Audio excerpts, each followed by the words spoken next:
All right, good morning. And we are going to finish up the first initiation today. We're covering the fifth section of this chapter, and then tomorrow we will get started in the second initiation. So let's get started. The account of Christ's childhood as given us in the Gospels is dismissed in a very few words. Only one episode is related, and that is the one in which Jesus, having reached the age of 12 years old, was taken up by his mother to the temple of the Lord, and there for the first time gave indication of his vocation and evidenced the realization that a mission was preordained for him. Prior to this, his parents had conformed to all the requirements of the Jewish ritual. They had also sojourned in Egypt. Of his time there, we are told nothing. All that we know is covered by the words, "They returned to Galilee, to their own city Nazareth, and the child grew and waxed strong in spirit, filled with wisdom, and the grace of God was upon him." Students would do well to remember that the number 12 is regarded by the esotericists of all faiths as signifying the number of completion. It recurs again and again in various scriptures of the world. The following comments are of interest in this connection, showing as they do the significance of this number and its relation to initiation. The accomplishments of the age of 12 years signifies a full period of evolution when an initiation was undergone by the Christ's soul. This took place in the inner mind, the temple, and corresponded to an awakening of the logical and intuition side of the soul. These are the father-mother principle indicated by the presence of the parents. And that's from the Dictionary of the Sacred Language of All Scriptures and Myths, which that would be a very interesting book, by G.A. Gaskell. And again, this number of the 12 disciples is typified by many things in the Old Testament, by the 12 sons of Jacob, by the 12 princes of the children of Israel, by the 12 running springs in Helam, by the 12 stones in Aaron's breastplate, by the 12 loaves of the showbread, by the 12 spies sent by Moses, by the 12 stones of which the altar was made, by the 12 stones taken out of Jordan, by the 12 oxen which bear the brazen sea, also in the New Testament by the 12 stars in the bride's crown, by the 12 foundations of Jerusalem which John saw, and her 12 gates. All of these recurrences of 12 probably have their origin in the 12 signs of the zodiac, that imagery belt in the heavens through which the sun appears to pass on its journey in the course of a year and during its greater cycle of approximately 25,000 years. Having completed the preparatory work, by his 12th year, Christ again underwent an intuitive experience. Going up from Nazareth, the place of consecration, to the temple, where that intuition led him to a new realization of his work. There is no sign that he knew in detail what that mission was. He went into no explanations to his mother. He started to do the work that was the nearest duty, and to teach those whom he found in the temple, astonishing them with his understanding and his answers. His mother, bewildered and distressed, called his attention to herself and to his father, but only received the calm answer, spoken with conviction, and so changing all life for her, wist ye not that I must be about my Father's business. And that's from Luke. The business, as it developed in his consciousness in the passing of the years, became far broader and wider in its all-embracing love than the average Orthodox church seems willing to admit. The extent of this mission slowly dawned upon his young mind, and he began, as all truly initiate sons of God must perforce do, to function as God's messenger as soon as the vision was recognized, and in the place where he was. Having thus indicated his grasp of the future work, we read that he went down with them, his parents, and came to Nazareth, the place of renewed consecration, and was subject unto them. And Jesus increased in wisdom and stature and in favor with God and man. Also from Luke. Frequently in the gospel story, we find the word down, going down, as in going down, occurring. Christ went with his mother down into Egypt. He went down to Nazareth, and again he comes down from the mountaintop, from the place of solitude, to do his duty among men. After the hidden experience in Egypt, for no account of this is given to us in the Bible, and after the revelation in the temple and the acceptance of the task to be accomplished, Christ returns to the place of duty. In this case, and after the birth initiation, for a period of 30 years, we are told, he functioned as a man in the daily life of the carpenter shop and in the home with his parents. This home life constituted the test to which he was subjected, and its importance cannot be overstated. Does it sound blasphemous to say that he had failed in this immediate duty? The rest of his work would have been abortive. Okay, let me read that again. Does it sound blasphemous to say that had he failed in this immediate duty, the rest of his work would have been abortive? So if he didn't do that, then the story might not have continued the way that it needed to. If he had not succeeded in demonstrating divinity in the home circle and in the little town where his lot was cast, is it not possible that he would never have functioned as the world's savior? He came to reveal to us our humanity as it could be and will be when we have finished with the long journey to Bethlehem. This constituted the uniqueness of his mission.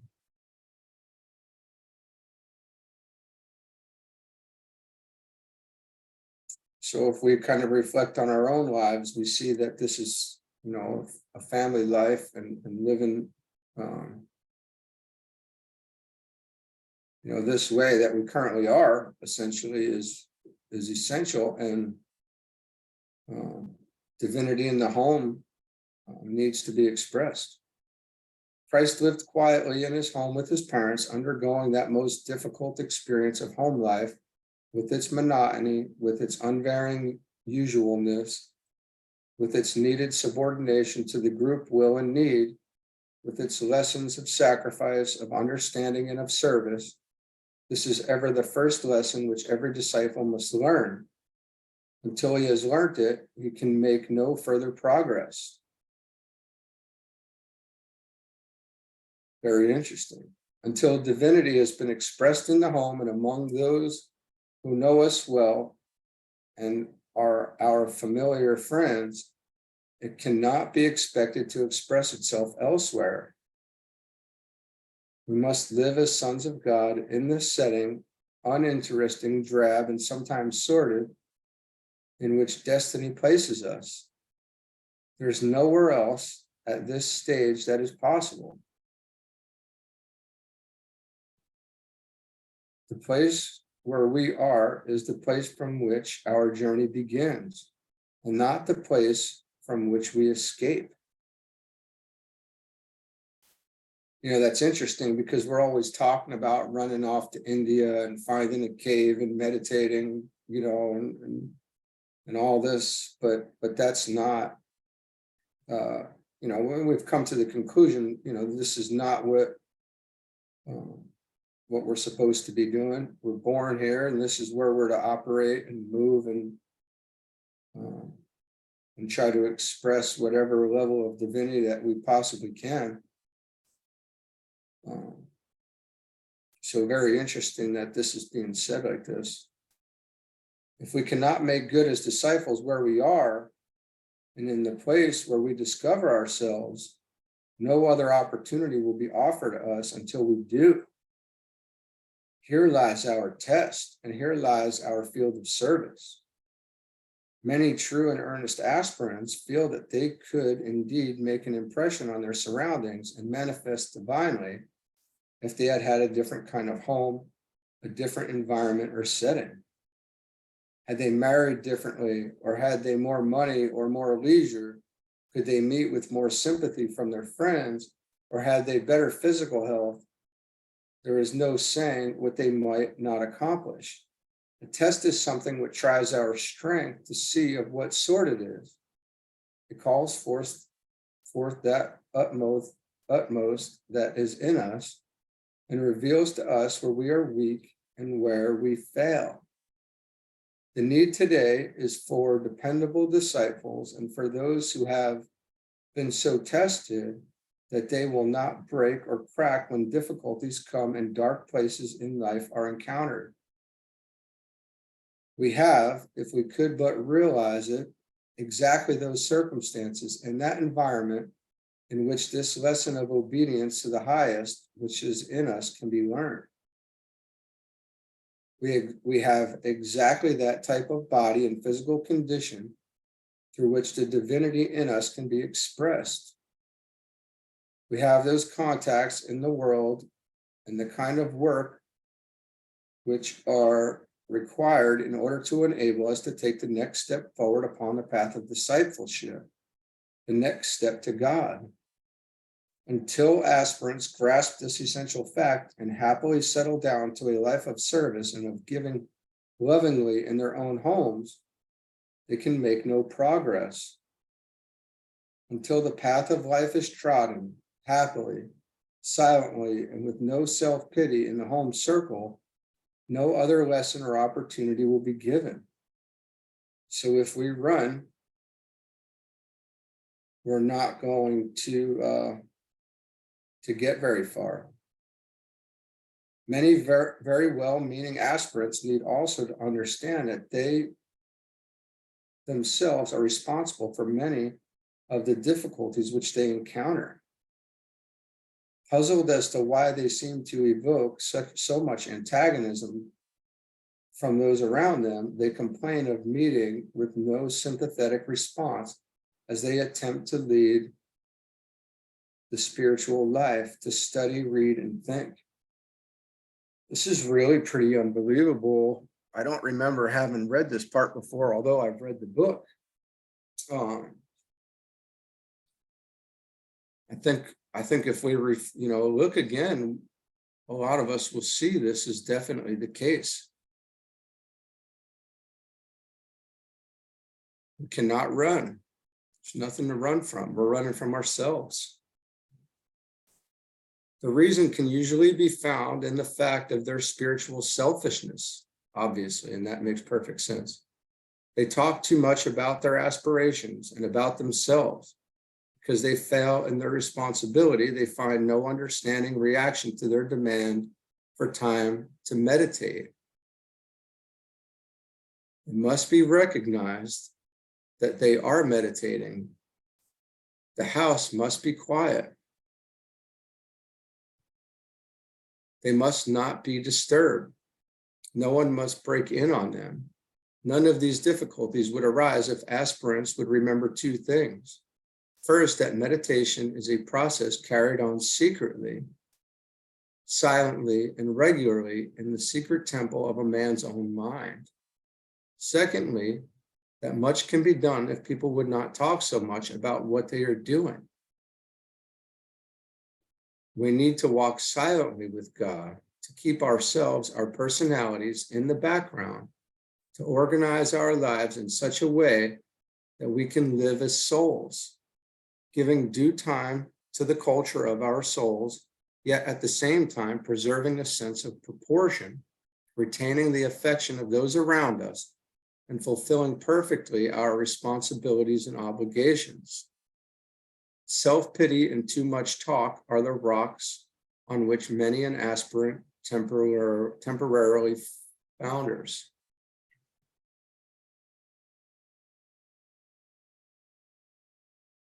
Yeah, I think that's probably it is accurate. Again, I just try to go easy, but there's so much there, right? It's such a great way to look at this.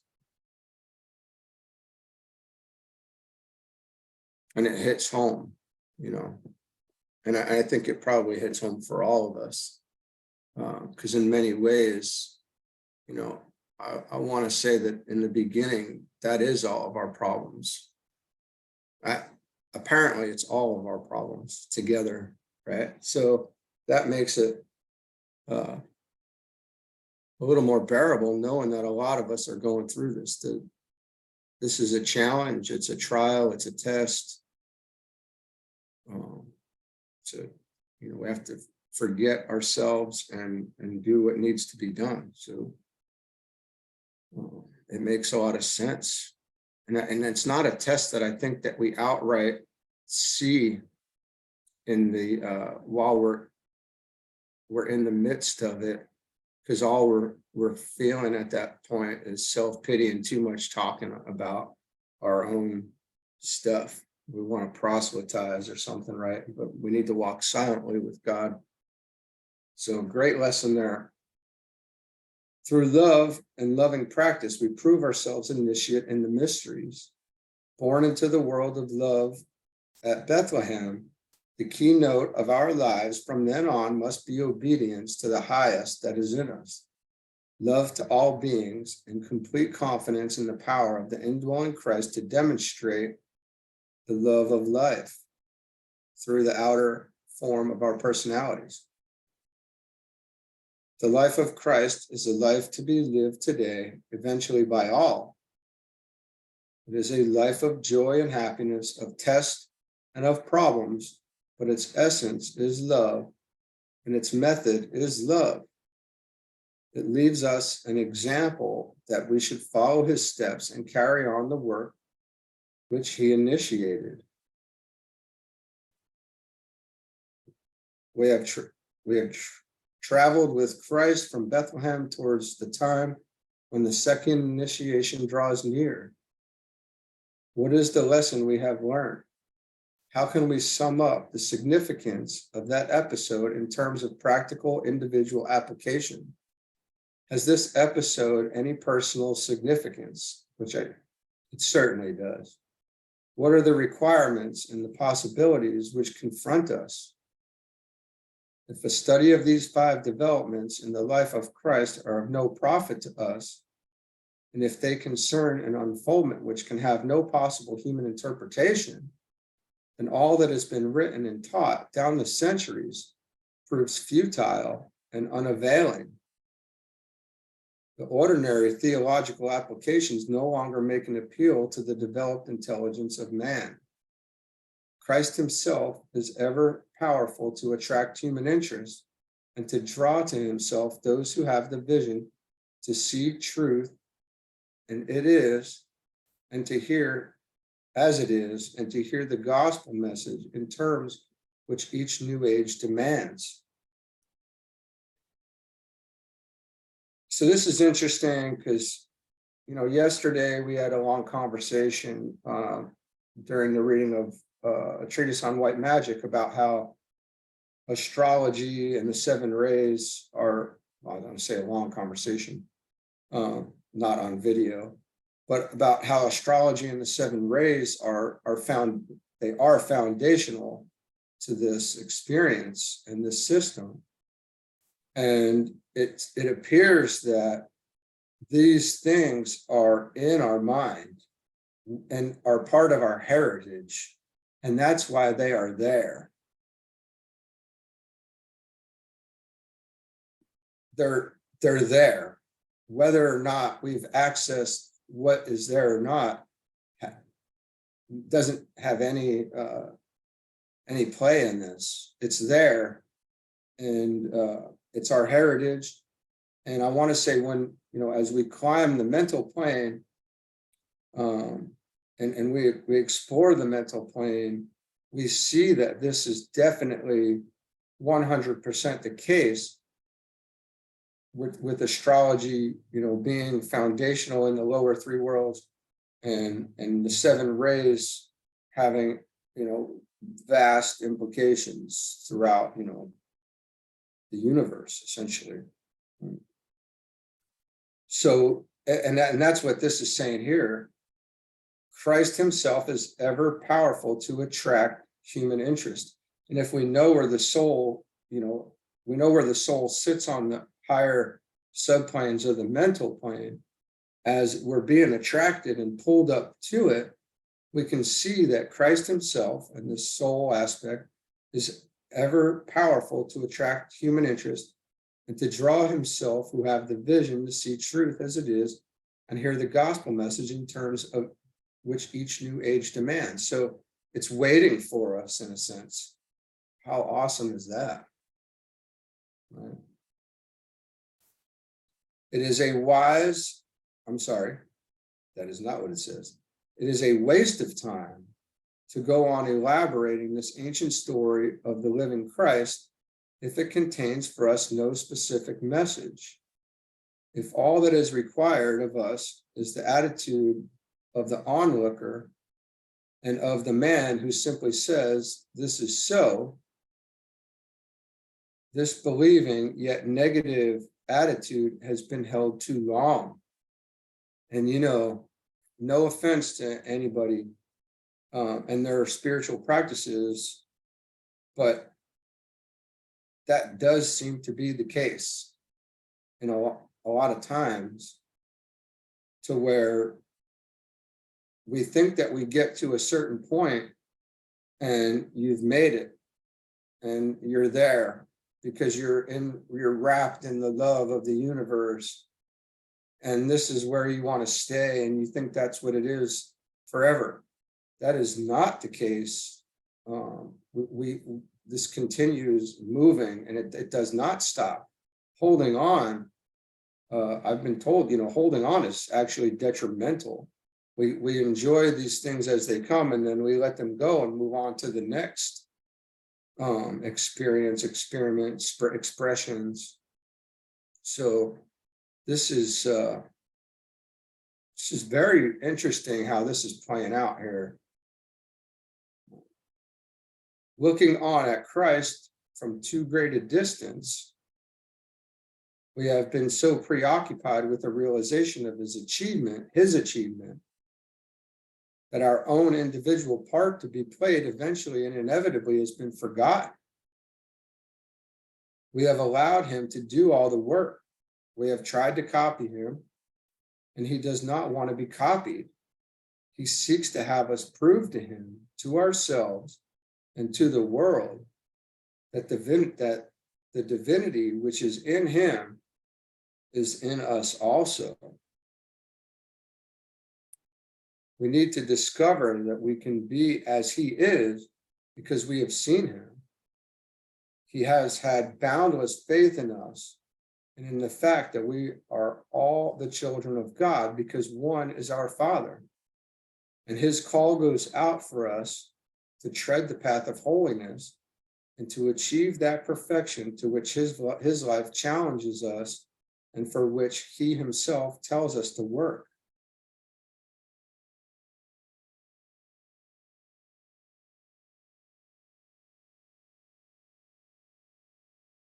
It's easy, and if you've, I don't want to go too deep into this, but if you talk to people that have tread the path, before us, they know that this is all one. So maybe we have glimpses or experiences that allow us to know these things after a while, but they know it's one. Christ knew it's one, and they can say this with knowing, because it became their experience. They know this for themselves. And they know the path of return. And it becomes so very clear at some point as we study this. One wonders, and I mean, study the ancient wisdom, the ageless wisdom, and really start digging in. Things become clear very quickly, I'd like to say. One wonders very gradually in comparison, and not nearly as fast as any of us would like, but it does become clear, and relatively speaking, compared to what we've experienced and how we've experienced learning in the past, it is quick. One wonders sometimes how right it has been for men to have accepted the idea of St. Paul as given through translation down the centuries. The thought of sin is very little dwelt upon by Christ. It was emphasized by St. Paul, and the slant which he gave to Christianity is perhaps largely responsible for the dominant inferiority complex of the average Christian, an inferiority which Christ in no way taught. He calls us to holiness of life and admonishes us to follow in his steps, and not to follow in the steps or to accept the interpretation of his words, which any disciple of his may advocate, no matter how highly esteemed or valuable. So it's to keep moving and keep doing, and in deeds, right? It's in deeds, and that we shall, see their fruits, right? Something like that.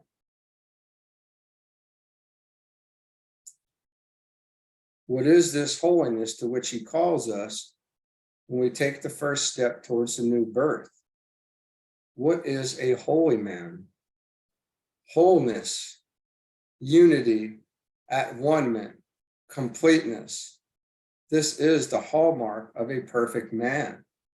Having once seen and with open eyes beheld the vision of divinity, what can we do? In this question, our problem is voiced. What is the next step, the immediate duty of the man who knows that in himself the new birth has not yet taken place, but who feels in himself a readiness to go up to Bethlehem from Galilee via Nazareth? It entails, in the first place, effort. It means initiative, the expenditure of energy, the overcoming of inertia, and the will to exert oneself so that the initial journey can be taken. It means listening for and obeying the insistent demand of the soul for a nearer approach to God and a fuller expression of divinity. And yet every individual is at some point torn between the splendid urge to go on towards understanding and the craving to go back to safety. That's from a book called Psychology and the Promethean Will by W.H. Shelvin. For there is difficulty and danger in the outlined way to the center. Much is to be overcome and faced. The lower nature, the merry aspect, draws back from the issue and prefers inertia and stability to the needed activity and to consequent relative and temporary uncertainty. So, that alludes to the fact that, we have to step into and embrace the unknown. This new birth is no mystical dream. Neither is it a lovely vision of something that is possible but not probable. It is not simply a symbolic expression of some ultimate goal lying ahead of us in some dim future, or in some other form of existence, in some eventual heaven, which we can attain if we fall back upon unthinking faith and blind acceptance of all that theology can tell us. relatively easy to believe, this is the line of least resistance to the majority.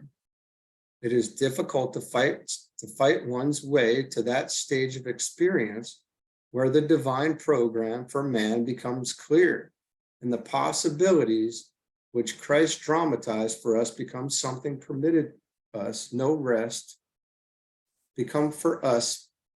I'm sorry. Let me read that again.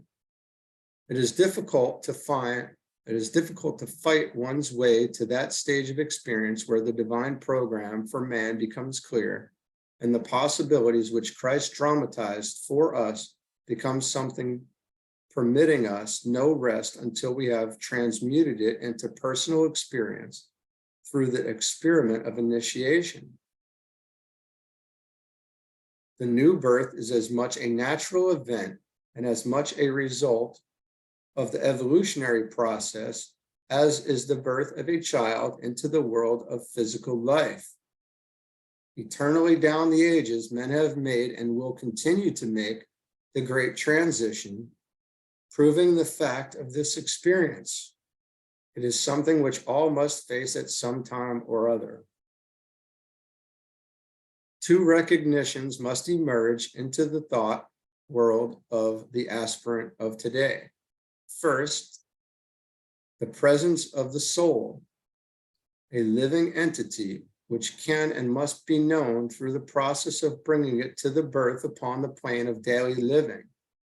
And secondly, the determination to which the reorientation of the entire nature so that a closer identification with that soul may become possible until a complete unity has been achieved.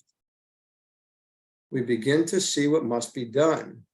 We begin to assume the right attitude, which will make it possible.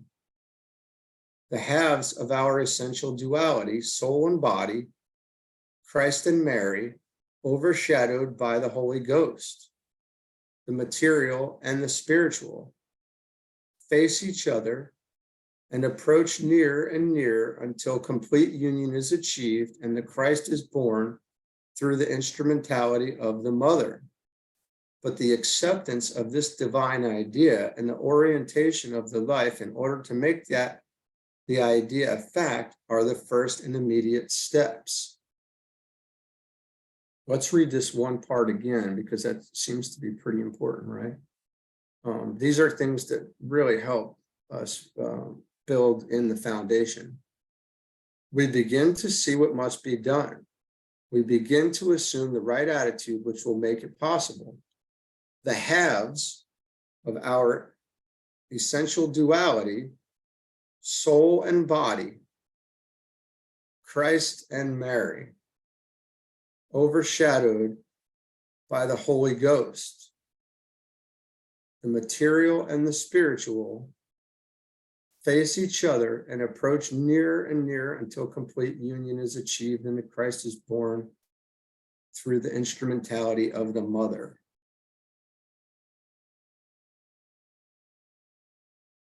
This Christ taught, and for this he prayed the Father. Neither pray I for these alone, his disciples, but for them also which shall believe on me through their word, that they all may be one, as thou, Father, art in me, and I in thee, that they all may be one in us, that the world may believe that thou hast sent me, I in them, and thou in me, that they may be made perfect in one. That's from John 17. This is the doctrine of the at-one-ment, God immanent in the universe, the cosmic Christ. God immanent in humanity, revealed through the historical Christ. God immanent in the individual, the indwelling Christ, the soul. So I was curious, I didn't remember if it was going to go into this here. Christ and the soul, that study, and that is very deep. There's also many other words for it used around the world, right? I can't remember if it's this book or the other books. I read a lot of rays and initiations through the day. We're studying a treatise on white magic. But when, they say that recognize there is not my soul and thy soul, right? It's the soul. So ponder on that as we can ponder on these things as we're looking at this. This is the doctrine of the at-one-ment. God immanent in the universe, the cosmic Christ, God immanent in humanity, revealed through the historical Christ, God immanent in the individual, the indwelling Christ, the soul. So we'll just move on from there. That's very cool, though. How can this truth of the soul and the new birth be experienced so simply and so practically that its meaning can appear, thus enabling us to do that which is needed? Perhaps from the following statements. Hidden in every human being is the Word incarnate, the Son of God made flesh. This is Christ in us, the hope of glory, but as yet only a hope for the mass of men. Christ is not yet made manifest. He is hidden and veiled by the form. Mary is seen, not the Christ. Christ was born in Mary, matter, mother.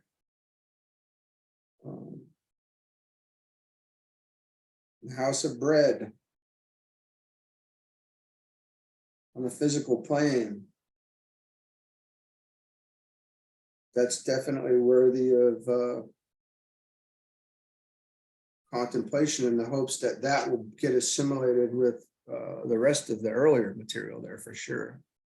As the wheel of life, the Galilee experience carries us from one lesson to another, we approach nearer and nearer to the indwelling reality and the hidden deity.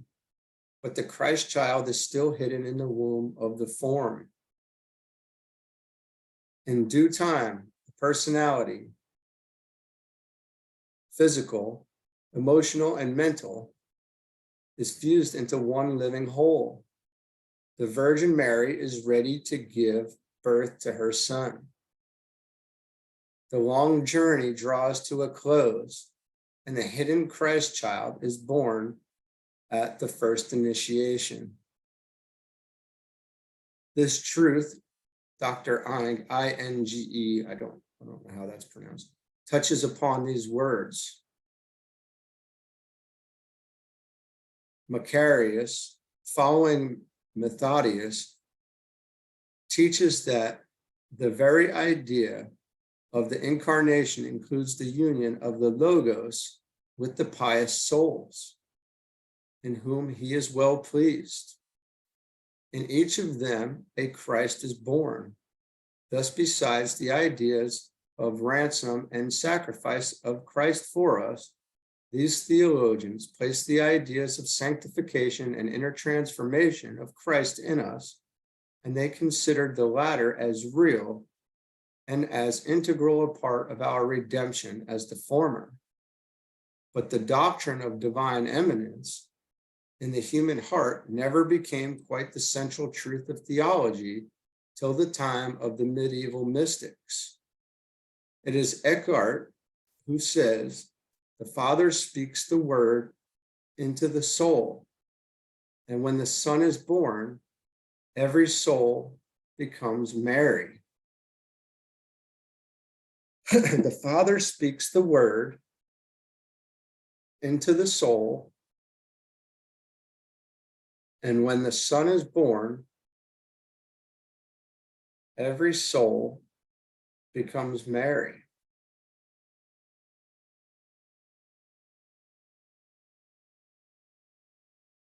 Right. who gave birth to the Christ child. That's from a book called The Paddock Lectures by that W.R. Inge, I would say, I-N-G-E. I don't know how to say that. I really don't. We are summoned to the new birth. Our personalities are now alive with potentiality. The hour is upon us. The human soul must hear the challenge of the Christ soul and realize that Mary is blessed, not because she bore Christ bodily, but because she bore him spiritually. And in this, everyone can become like her.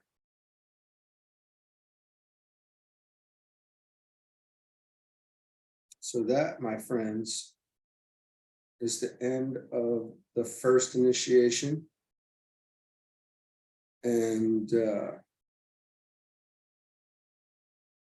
there is a lot there, and it's worthy of a study, not just for ourselves, but also for us to see where others may be at in the process as well, and to recognize the others, to find the others, right? And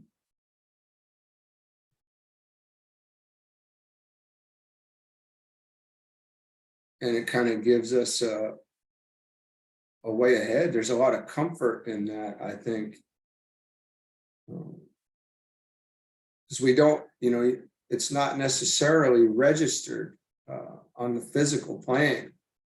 It's not in everybody's brain, that consciously that they've been born again.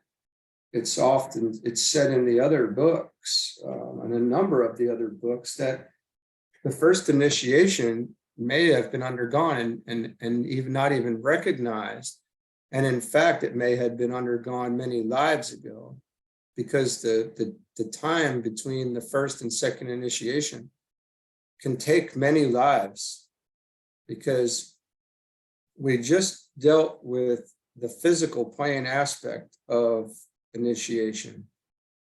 The second initiation is going to get into our astral or emotional bodies, our emotional body and our desire nature, and overcoming the astral plane and our emotions, so we can work in closer concert without disruption from them, and clearing, so they say it's a constant process of clearing ourselves of our emotions, non-essential emotions and our desired nature, so we can work.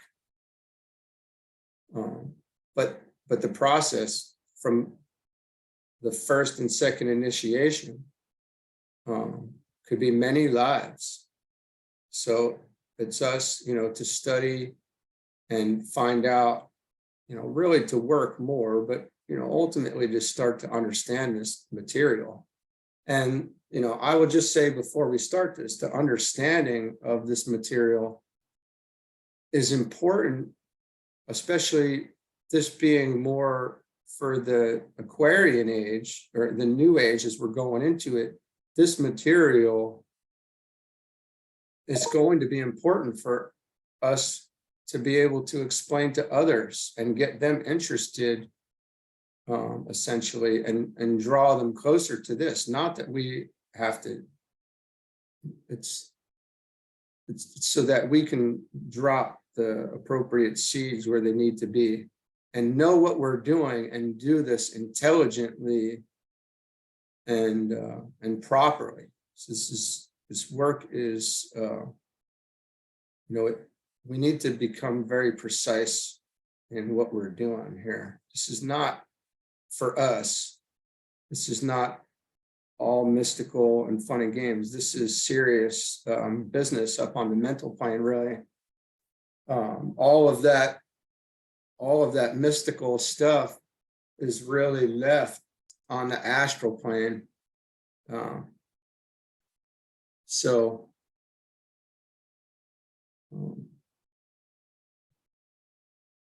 Yeah, yeah. So, well, I look forward to getting into this second initiation, and we'll start that, I believe, I hope tomorrow. So we'll see you soon. Be blessed. Have a great day. Thanks. Bye.